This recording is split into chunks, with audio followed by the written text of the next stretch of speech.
Hi. So for our video for today, I'm enlisting the help of my family to make it. So bear with us. They don't know Greek mythology either. So today we're going to talk about the Trojan War and what started it. Because remember, we're going to read the Odyssey, which is basically the sequel to what happened with the Trojan War. So first, I need to make sure you guys are familiar with why the Trojan War started, what happened during the Trojan War. So then you're better able to understand um, what happens afterwards. Okay, so cause and effect are very important when we're talking about war. And the cause of the Trojan War, according to Greek mythology, is not a typical one.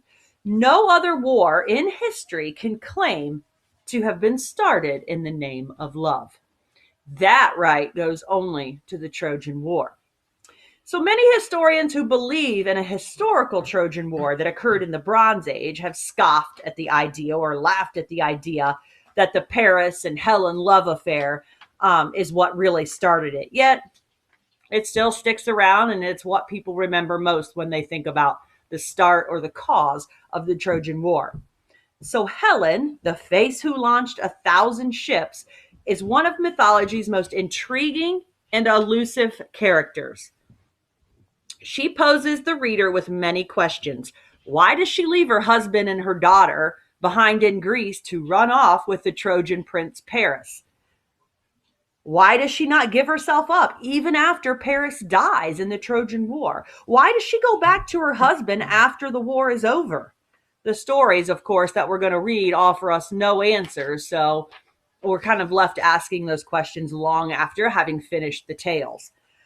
For all of those who did not think that love or even lust provided a good enough reason for the Trojan War, another myth was invented. And that is what we're going to read for you today, called the Judgment of Paris, which explains that a beauty contest, right? A beauty contest between three powerful goddesses, Aphrodite, Hera, and Athena, was the actual reason behind the war. Many experts think that this story was written long after Homer actually wrote or penned, put down in writing the stories of the Iliad and the Odyssey.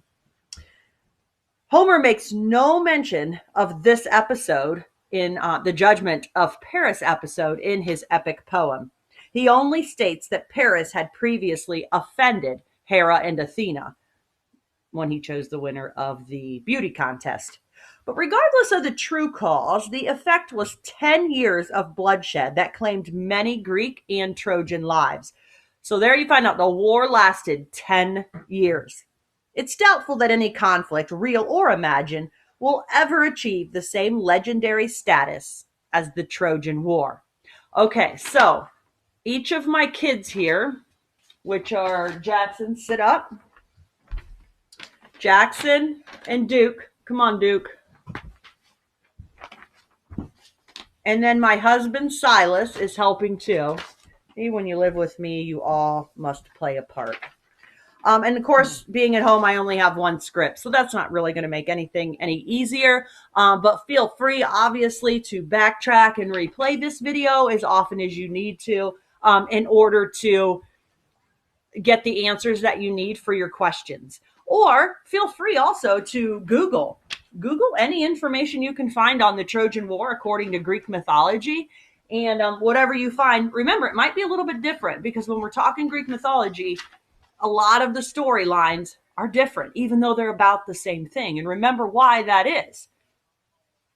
If you recall from our beginning notes, that is because the stories were handed down by word of mouth. And remember the telephone game from your childhood. What happens when one person starts it and it travels down the line from person to person? The story changes. So that same thing, of course, happens with Greek mythology. Okay, so for our story, we have the characters of Eris, that's Eris. She is the goddess of discord or fighting. We have Paris. He's the prince of Troy, and he's the one who falls in love with Helen. We have Aphrodite, goddess of love. Hera, the queen of the gods, Zeus's wife. We have Athena, Zeus's daughter, who is known as being the goddess of wisdom. Of course, we have Zeus, the ruler of the gods, and then we have Hermes, the messenger god. And then also Jackson's going to be reading a narrator's part. Okay, so this will kind of come across as a play. And so when somebody reads a part, they're going to hold up whose part they're reading so you can kind of start to keep the characters straight. Okay? All right, Jackson, you're starting with the narrator. Wait, who am I again? Or is it this it right here? No, you're starting right there. How am I supposed to read that? On the great mountain of Olympus, nothing was a more exciting event than a wedding. And this day, a great crowd of immortals had gathered for the union between Thetis, a sea nymph, and Peleus, and mortal king. Thetis was a beautiful creature, and he had caught the eye of many a god. But a terrible prophecy haunted the one whom she married. The son of Thetis was designated to be the greater than his father. As much as they admired Thetis, none of the gods would risk having a son born more powerful than he. So it had been decided that Thetis should be married off to a mortal and be done with.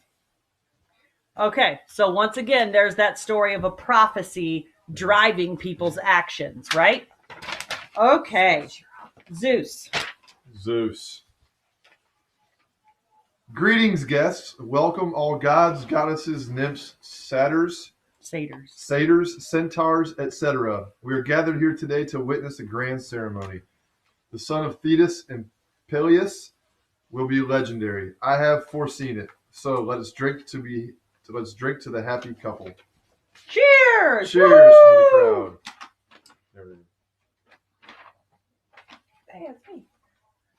While this was a happy occasion, not everyone in the attendance was pleased to be there. Eris, got the goddess of Quarreling, who had been left on the guest list, was up to no good. She loved nothing more than to cause trouble, which is exactly why she had not been invited in the first place. Okay, so here we go. We have a big bash, right? We have a wedding party that's kind of like the party of the year. And Eris, E-I-R-S, is very upset because she didn't get invited to the party and she feels left out. She feels jealous. And because she's the goddess of discord or quarreling, she wants nothing more than to cause problems. Fools! Celebrating the marriage of a vain nymph and a mortal weakling. I'll ruin their little festival. Let's see them sort this one out.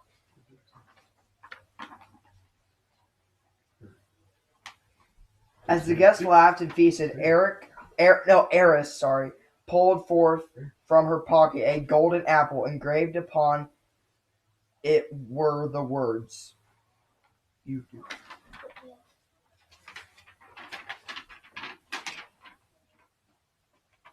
For the fairest.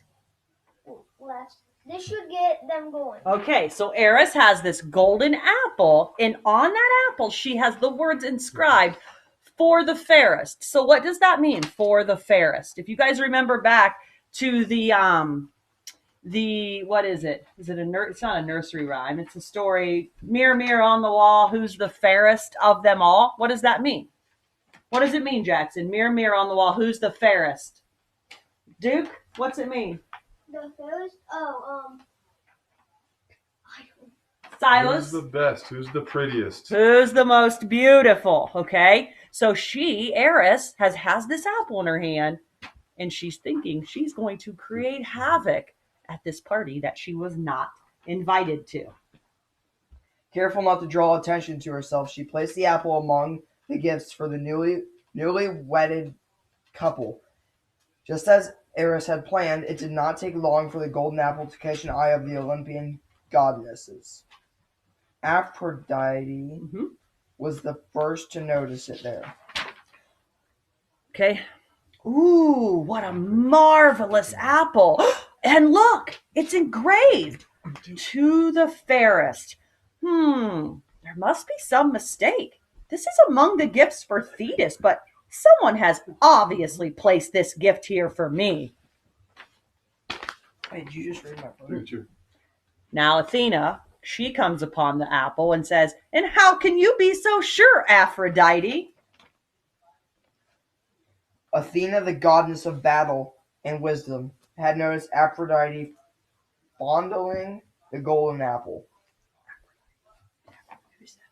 Ha! The fact that you despise me for my own advantages with men should be proof. Oh, sorry, that's the wrong line. Well, Athena, we can safely say it's the apple that says for the fairest is certainly not here for you. There's no way you're the most beautiful among us. So that's not the right. And then Athena says, Wait, oh. How can you be so sure? Narrator. Athena, the goddess of battle and wisdom, had noticed Aphrodite. No, that's not it. We're all the way down here. You guys have been reading the wrong one. And Athena says, and why wouldn't it be? And Aphrodite responds, don't you know? Beauty is not commonly associated with manliness. And then Athena shouts back, I to box your ears. so now these two, Athena and Aphrodite, are fighting over this goofy golden apple with the phrase for the fairest on it. Really? They're ready to fight one another over who this apple was supposedly meant for.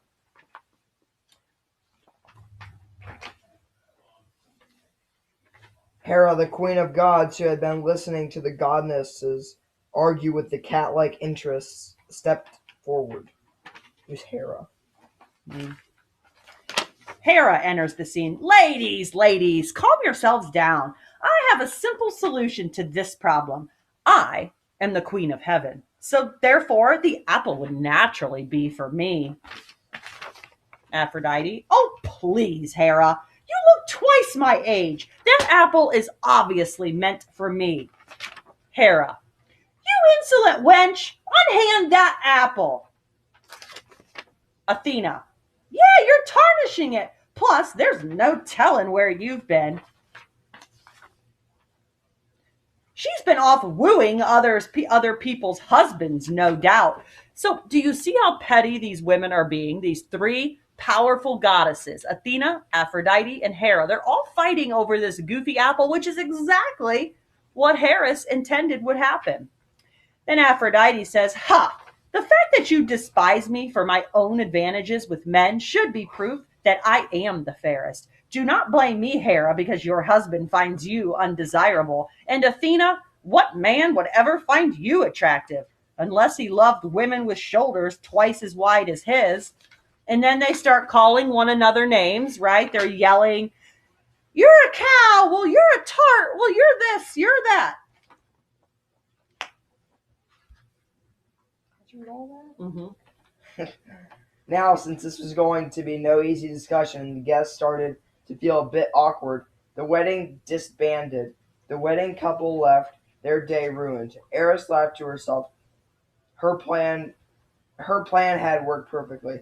Time to the gods is but the blink of an eye, and the goddesses argued. Much time passed. Thetis had Peleus convinced a son. He truly was to be greater than his father, the greatest warrior Greece had ever seen. To ensure his safety, Thetis took him as a boy into the dark underworld to where River Styx. Twists like a dark snake. There, holding him by the heel, she dipped him into the waters. This river had magical powers. It bestowed upon the boy Invulnerability. No sword or spear would ever pierce his blessed skin. But foolish Thetis forgot to dip the heel which by she held him, and through this her son Achilles was doomed. Back I'm gonna go voice crack. Voice crack. Back on Olympus, the argument of the golden apple was still raging, but Zeus had exhausted his patience. Zeus, you're up. All right, so at this point of the story, you've heard about Jackson, as the narrator just explained to you, that this wedding couple, she has a son named Achilles, and they were talking about how she held him from the heel, right where your Achilles tendon is, and dipped him in the river Styx to make him invulnerable to weapons. But unfortunately, Thetis forgot to change her grip. So where she was holding him at the Achilles tendon area never got wet. Therefore, that's his weak spot, right? That's the one part of his body that where he can be hurt if he's hit there. Okay. Zeus. Ladies, this bickering must stop. The apple belongs to no one. My head will split open if you do not stop this argument. Athena. Oh, Father, I have been insulted, and you're whining about a headache? What is a headache compared to my pride? Am I up? Silence! I would not take my headache so lightly if I were you. It was from one of them that you were born. Hera. Yes, it was a foul day when she was born, too. Oh. And you, Hera, my wife, the queen of Olympus, there's nothing royal or stately about your actions here.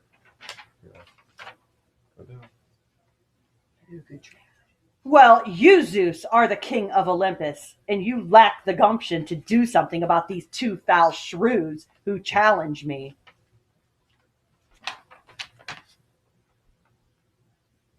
Do not make me angry. You shall regret it. Aphrodite.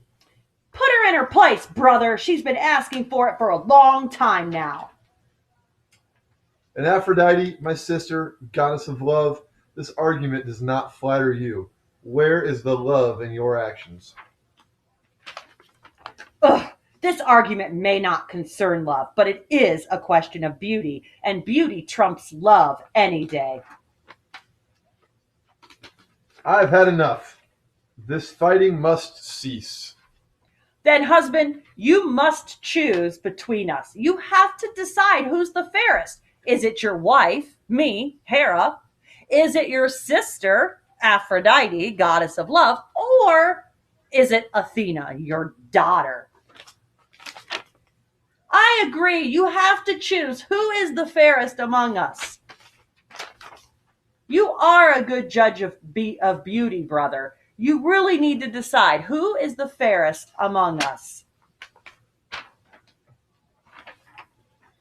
I will do no such thing. How could I choose between you? You have said it. You are my wife, my sister, and my daughter. Such a choice would anger two and please only one.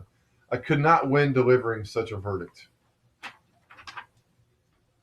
Then find us a judge, or we shall come to blows, and our conflict will shake the very foundations of the earth.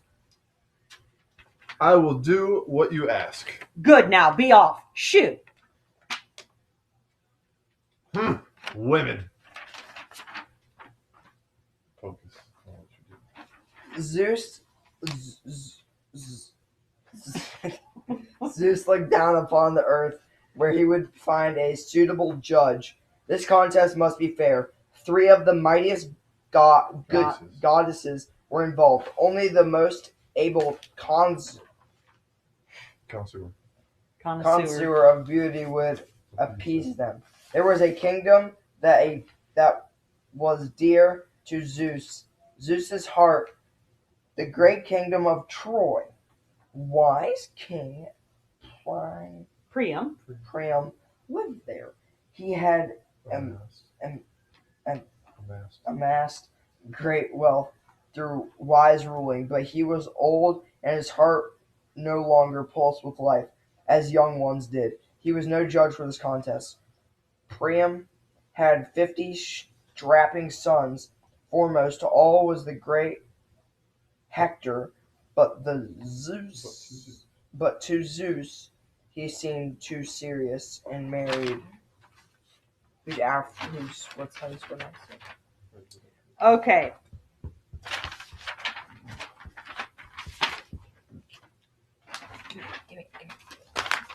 What do married men know of beauty? Wait a minute. Here we are. Zeus' eye peered into the Trojan countryside. One son of the Priam lived apart, a youth named Paris.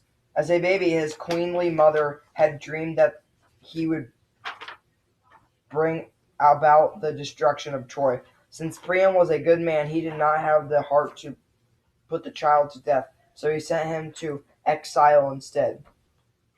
There, Paris had been raised by a kindly shepherd and now lived as a shepherd himself, ignorant of his true heritage. He was a romantic boy, one who was not very good at sheep watching. He spent most of his time picking at his lyre and composing love songs for the girls and nymphs who lived nearby.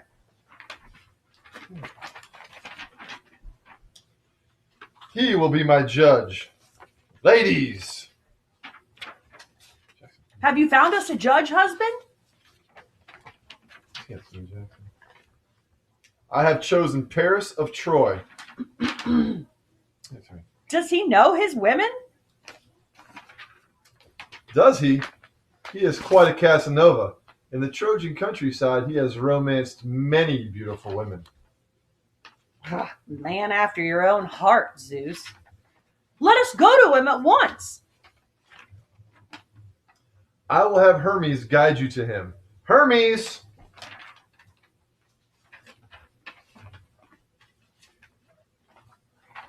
Up here. That's not you. You're the narrator right now. Oh. There was a zipping sound in the air, and the god of Hermes appeared in their midst, floating Mhm. floating inches above the ground. Tiny wings fluttered upon his cap and sandals. No. Scoot up right here, Lucas. You're Hermes. No, I'm Paris. Hermes. You're Hermes right now. Oh. Oh, you are. Hermes. Help your side out. Hermes says, "You rang?" Question mark. Push Hermes thing. Hermes, these goddesses have been having a disagreement. A disagreement? That's an understatement. Understand. Sounds like the cat fight of the century. Cat hissing sound. Hermes! Hermes, don't tell me since I'm the cleverest, you want me to sort this all out, right? Well, I can tell you right now, I'm not stupid enough to get in the middle of this argument. Listen! I want you to guide them to Troy, to the exiled prince Paris. He will resolve their conflict. Oh, perfect plan, Pops. He can judge between them, and then they can rip his lips off. I guess you could say that. You say That's that word. I just did.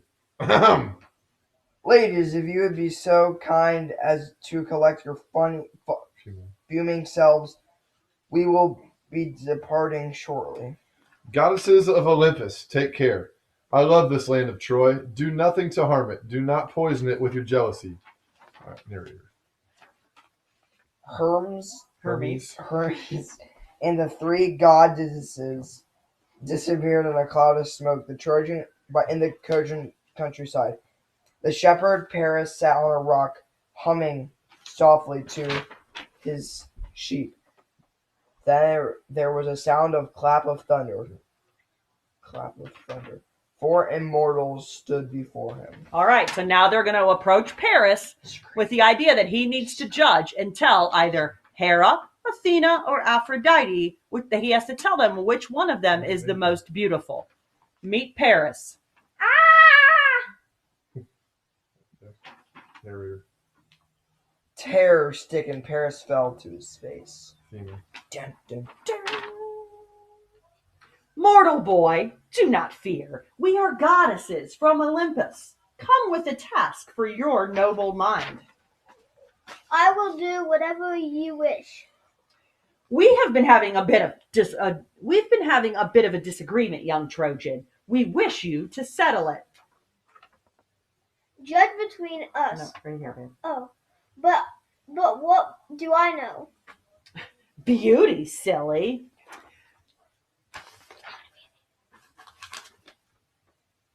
We want you to judge between us. We will each present ourselves in our best light. And you, Paris, will decide once and for all who is the fairest, who is the most beautiful. Is it me? Is it Aphrodite? Or is it Hera? I will try. Paris was frightened, but sat himself back on the rock and waited for his next order. Mind if I sit on this? I love a good pageant. Come on, ladies, strut your stuff.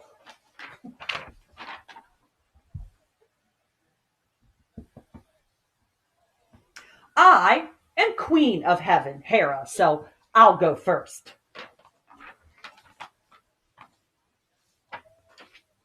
There was a flash, and Hera reappeared, furs dripping from her naked shoulders.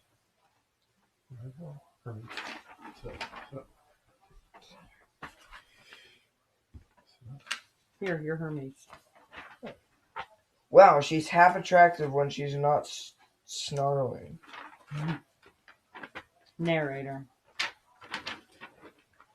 Her skin was milky white and her eyes piercing. She was stunning.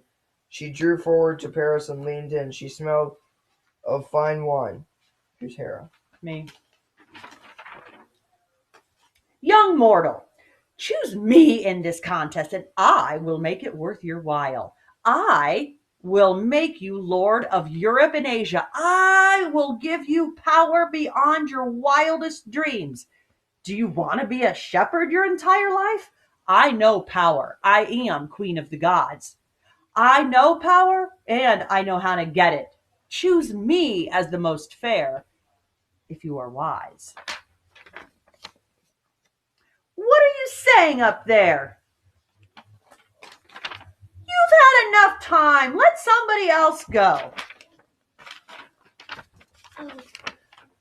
I'm finished. I made my plea. He'll choose me.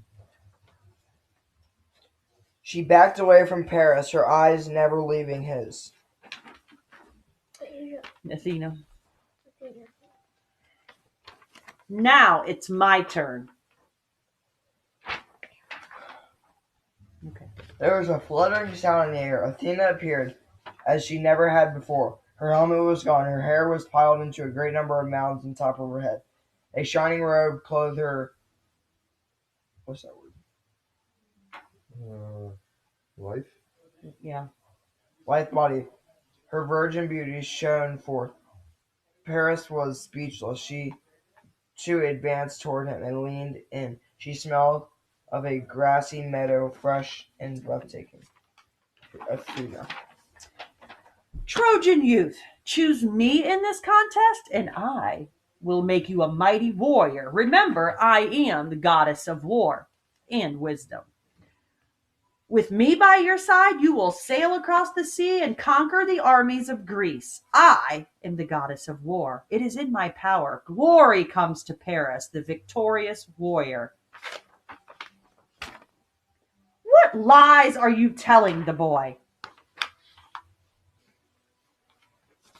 Your time is up, Athena. It's my turn now. I'm finished, Aphrodite. Calm down. There, she retreated, her lips parted in Celestial. a celestial smoke. Smile. Smoke. It looks like smile. Sorry, not smoke. Hermes, where's my part? She's a bit beefy, but I don't know about you. I like a woman who can hold her own at arm wrestling. It's me again. The fragrance of nectar drew Paris' gaze. Aphrodite was advancing. There you go. Flowers were dancing through her hair. She wore a gossamer gown that shifted and flowed as it were weightless. Her face was the most glorious thing Paris had never seen. Truly, she was the goddess of love. She leaned in her cherry lips, whispering in his ear, Aphrodite. Aphrodite. Don't be tricked by the others, young Paris. They are dried up and foolish. I can see what you truly want. What else would any young, handsome boy such as yourself want? Love. It's what I do. Oh, gorgeous Paris. If you chose me, I shall give you the hand of the most beautiful woman in the world. I swear it by the river Styx. Paris' heart stopped. His desire not to rest with the glory and power, but with love. Aphrodite sensed this, and she smiled smartly as she backed away. I hope you did not promise something that you cannot deliver. On the contrary, I can deliver whatever I say I'm going to deliver. Excited, forgetting that he was in the presence of immortality, Paris jumped up. Paris. Okay, Paris. I have made my decision. Remember, boy, we are powerful. To offend us would have great consequences. I can't read. But it did not matter to the young Trojan. It had found the desire of his heart. Paris. Who did you choose? I choose Aphrodite, goddess of love. Uh-oh, watch out! Fool! I knew you were worthless. I will remember this when you call upon my name. May Troy fall. With that, Athena disappeared in a huff. Then Hera says, I curse your marriage, Trojan whelp. Whatever future you have, I will do all in my power to make it a sad one. Hera, too, was gone in the blink of an eye. Only Aphrodite was left, holding the golden apple, a smile of triumph on her face. Then Hermes says, Well, Aphrodite, you have done it. Again. Laid on the old charm, made me a wish. I was the one judging this contest for a second there. Buzz off, Hermes. All right, I'll leave you two kids here alone to work out the details of your little deal.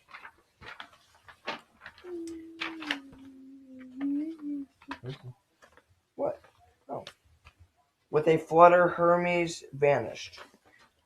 Okay, so now on the scene, it's Aphrodite, the winner of the contest, and Paris, the one who chose her. You have made a wise choice, Paris of Troy, and I will show you your reward. Prepare yourself. I will return momentarily to take you to your prize. Thank you. Thank you, thank you.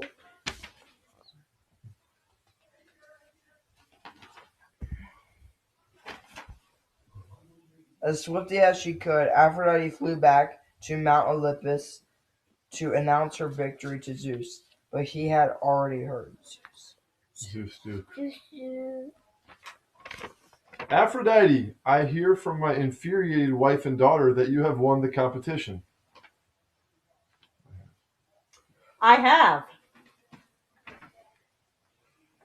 Hopefully, you did not promise the boys something out of your means. No. It was a stroke of brilliance, really. What else would a romantic young man want? Most beautiful woman in the world, of course.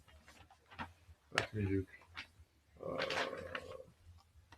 Oh, foolish Aphrodite. Tell me you did not. Why? What harm is there in that? Do you know who this girl is? Not offhand. She is my daughter, Helen of Sparta. So? Aphrodite, she is already married. see the big problem with this. Affairs happen all the time. You should know that. Don't be so uptight, Zeus. Her husband is the king of Sparta. He does not take sharing his wife lightly. Ugh, the affairs of mortals do not trouble me. What do I care? I have to keep my promise. I will not let you keep this promise. It will start a war. But I have to. I've sworn by the river Styx. Fool! Go, carry out your brainless errand. I fear I have doomed this boy and his kingdom with this burden. Remember, brother, love conquers all. No, it doesn't. Aphrodite reappeared in the Trojan countryside. Paris jumped up from the perch where he had.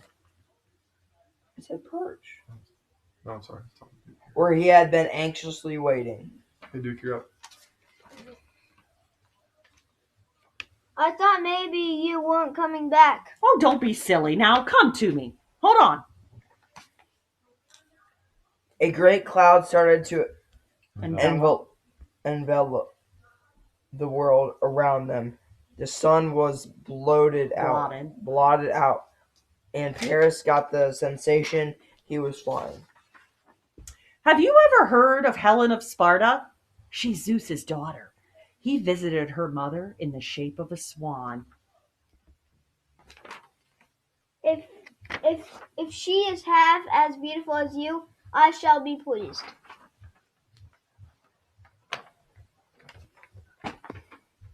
The world materialized about them. They were in foyer of a great hall. A humongous feast was going on through the half-open doors. Aphrodite.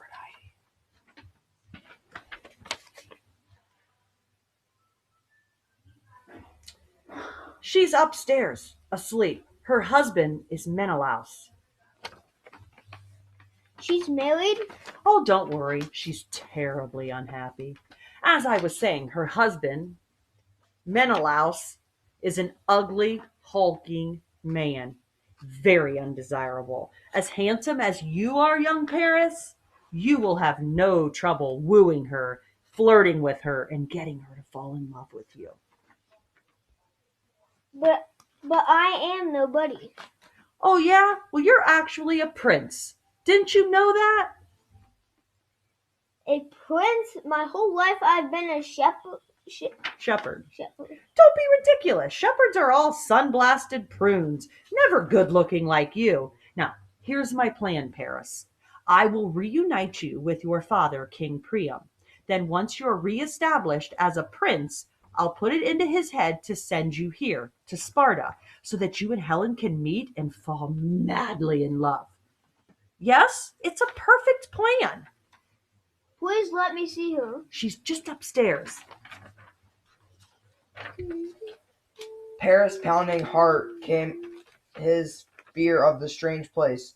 He bolted up the stairs to Helen's room. He found the beautiful girl asleep on her bed, golden hair, ruby lips, and she was everything promised.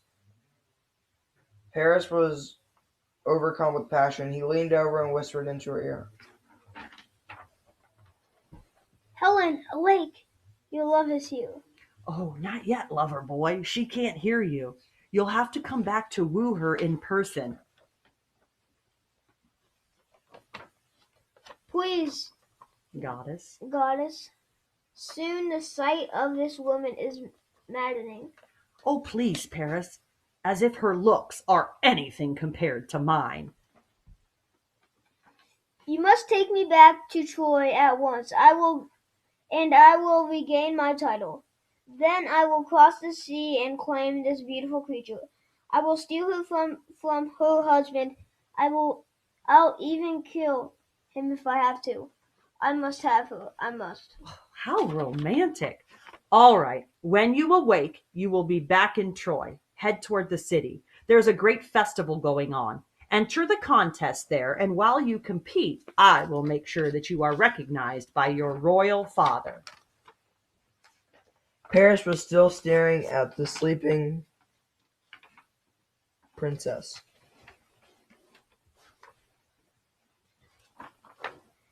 Will she truly love me, goddess? Your love will burn like 1,000 suns, only hotter. I can barely tear my eyes away from her face. Well, hurry up. I have an apple to polish. Once again, a fine mist began to shroud the prince. Remember my instructions. Remember your promise. I will, young fair one. Paris' borne away to his home country. On high Olympus, the gods watched all this with dissatisfaction. Soon Aphrodite appeared there, displaying her golden apple with a coy grin. Then Athena says, we're on Athena, Duke. Oh. There's the brainless hussy now. Aphrodite, do you have any idea what you've started? You mean Paris and Helen? Of course. I started the greatest romance in all of history. Their love will start a war. It'll blow over. These mortal wars always do. If Menelaus brings his Spartans after Helen, King Priam will have no choice but to protect Paris. I can protect Paris. Ha! I'd like to see that. And then Hera. You and your stupid stunt have angered me against these Trojans. I will send all of Greece after your two lovers. As will I. It's not right what you have done. Nah, you two don't frighten me. Paris is brave and beautiful. He will fight for Helen. He will die for her, and I'll laugh when the crows pick at his bones.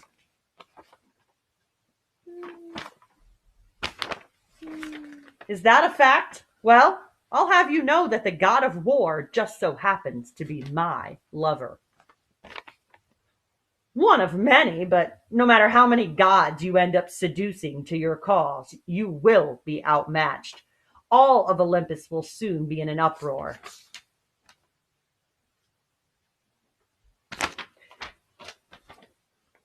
It looks like, well, you've bitten off more than you can chew this time. We'll just see about that. What do you think, Athena? Will the mighty Aphrodite be remembered as the fairest of them all, or the destroyer of many? They will soon all call her goddess of death, I say. And then Hera responds, let the battle begin then. I am ready. All the way at the bottom. Yep. As the other two goddesses departed, Aphrodite looked down to the apple that still glistened in her hand. She slid to her delicate finger across the sheen of its surface and smiled. A chain of events had been set into a motion. The greatest war of a man was about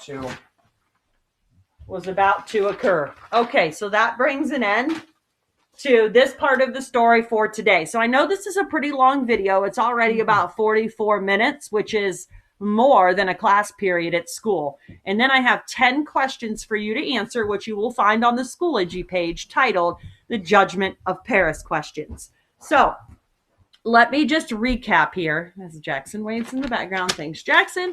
So let's recap. There was a party, right?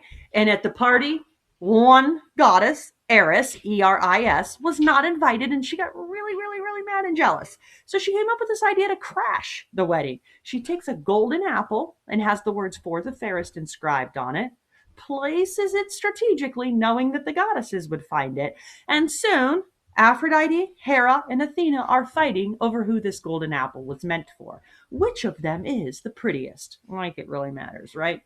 So they go to Zeus, and he refuses to be part of this Olympian beauty contest.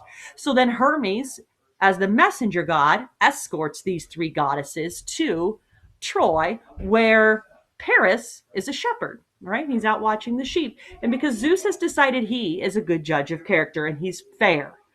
And so he then picks Aphrodite after listening to their bribes, right? If you recall, Hera offered him power. He would be Lord of Asia and Europe.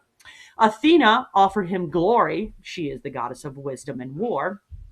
And then Aphrodite, of course, offered him the most beautiful woman in the world, which at the time was very clear cut. The most beautiful mortal woman in the world was Helen of Sparta, married to Menelaus, king of Sparta.